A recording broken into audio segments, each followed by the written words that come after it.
And आज मुझे लगता है एनटीए चाय पीने शाम को नहीं गया है एंड उसने एक लेटेस्ट अपडेट रिलीज किया है अपनी वेबसाइट पर। आज उसने इस अपडेट के साथ ही क्लियर कर दिया है कि मोड ऑफ एग्जाम क्या होने वाला है, एग्जाम कितनी शिफ्ट में होगा, प्रीलिम्स होगा, एडवांस होगा या नहीं होगा। ये सारी चीजें आपको मैं इस वीडियो में क्लियर करने वाली हूं। तो सबसे पहले खोलते हैं एनटीए की वेबसाइट। हम सिर्फ इसी पे ट्रस्ट करते हैं और हम किसी पे ट्रस्ट नहीं करते। तो ये अपनी एनटीए की वेबसाइट है। कल इसी पर एक नोटिस आया था रिगार्डिंग आधार अपडेशन एंड अपार आईडी, वो मैंने आपको बता दिया। जिसने नहीं देखा प्लीज इस वीडियो के डिस्क्रिप्शन में वो वीडियो का लिंक भी छोड़ के जाऊंगी। कैसे जनरेट होती है अपार आईडी, ड्रॉपर के लिए कैसे, 12th के लिए कैसे, आधार में क्या क्या अपडेट करना है वो मैंने आपको बता दिया। अब यार चलते लेटेस्ट एट एनटीए। ठीक है, तो लेटेस्ट एट एनटीए पे जाएंगे तो let me click on all the things. तो नंबर 2 पे देखो यार, नंबर 2 पे अगर तुम देखोगे conduct of NEET UG 2025 registration, तो यार इसको मैंने ओपन किया तो क्या कहता है ये नोटिस, तो ये नोटिस पढ़ लें अपने फटाफट से। यार ये अपना नोटिस है 16 जनवरी यानी कि आज इन्होंने नोटिस रिलीज किया है। ये कहते हैं कंडक्ट ऑफ नीट 2025 कैसे होना है। तो कह रहे हैं एनटीए ने 2019 से कमान संभाली थी नीट को कंडक्ट करने की। As per section 14 of NMC NEET जो है वो कंडक्ट होता है as a common entrance test for all the undergraduate medical education in all the institutes. यानी कि 2020 के एक्ट के बाद there shall be a uniform NEET UG for undergraduate courses जैसे कि बीएमएस, बीयूएमएस, बीएसएमएस। आप किसी भी कोर्स में जाएंगे इनके लिए आपको एक एग्जाम क्लियर करना पड़ेगा, that is NEET UG. In fact ये बोल रहे हैं कि जिन लोगों को होम्योपैथी करनी है, होम्योपैथी बीएचएमएस करनी है, उनका भी एडमिशन किसके द्वारा होगा, नीट यूजी के द्वारा ही होगा।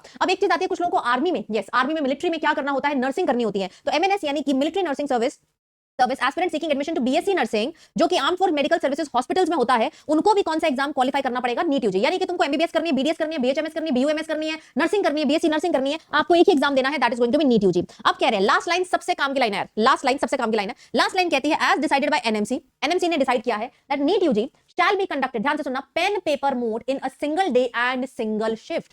नीट का जो एग्जाम है वो ऑनलाइन नहीं होने वाला है। नीट का एग्जाम कैसे होने वाला है, ऑफलाइन। तो पहली चीज, नीट का एग्जाम कैसा होने वाला है, ऑफलाइन। दूसरा, नीट का एग्जाम ऑफलाइन होगा तो ओएमआर बेस्ड होगा, यानी कि पेन पेपर मोड में होगा।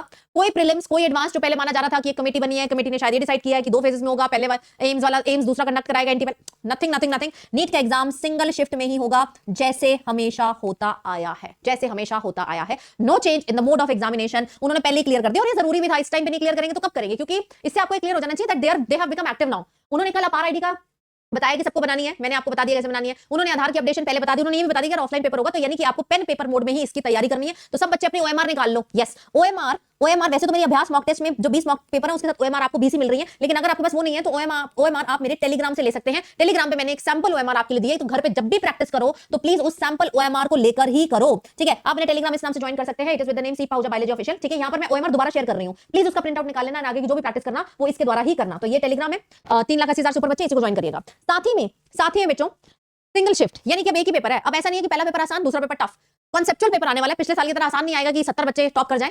कॉन्सेप्चुअल पेपर आने वाला है एंड अच्छा पेपर बनेगा, कट ऑफ अच्छी जाएगी, इतनी हाई तो नहीं जाएगी, मुझे ऐसा लगता है। तो ये बात आपको क्लियर हो गई है, अब इधर उधर नहीं भटकना है, पेपर क्लियर हो चुका है, गोले लगाने की प्रैक्टिस कर लो। साथ ही में मेरा क्रैश कोर्स नया आ चुका है, अंतिम प्रहार, जो कि स्टार्ट हो रहा है 25 जनवरी से। यस अभी उस पर ऑफर चल रहा है 3499 नहीं, मैंने आपके लिए सी लाइव कोड के द्वारा इसको 2999 का कर दिया है। तो जो बच्चे ज्वाइन करना चाहते हैं डे 1 से complete syllabus of physics, chemistry, biology with batch test, with your test series, with मेरे बच्चों all the doubt clearing session, ये आपको मिलेगा इस अंतिम प्रहार क्रैश कोर्स में। और इससे बेस्ट है प्लस का सब्सक्रिप्शन ले लो, मेरे पुराने बैचेस का भी आपको ऑफरिंग मिल जाएगा, सबका अनलॉक हो जाएंगे। आपको कोई भी डिटेल बैच देखना है, कोई और रिवीजन कोर्स देखना, फास्ट ट्रैक कोर्स देखना है तो उस पे भी 50% ऑफ चल रहा है। आपको याद से कोड क्या लगाना है, सी लाइव। बाकी कहीं से भी प्रिपरेशन करो, मैं अपनी YouTube प्लेलिस्ट का लिंक नीचे देकर जा रही हूं, कहीं से प्रिपरेशन करो यार अच्छे से करना and be clear that now it is going to be offline paper, pen paper mode and single shift में आपका एक ही दिन में पेपर हो जाएगा, भाई 2 से 5 एंड मोस्ट प्रॉब्ली वो जो एक दिन होने वाला है वो होने वाला है 4th ऑफ मई। Thank you so much guys. बाकी आपको क्या लगता है एनटीए आजकल चाय पीना छोड़ रहा है, क्या कर रहा होगा इस समय है? यूजुअली इनके नोटिस रात में आते थे, पहला नोटिस बेटा इन्होंने दिन में रिलीज कर दिया है। एनीवे वी आर हैप्पी कि टाइमली हमें इंटीमेशन हो रहा है ताकि हम टाइमली अपनी प्रिपरेशन को थोड़ा बूस्ट कर पाए। Thank you so much guys, take care.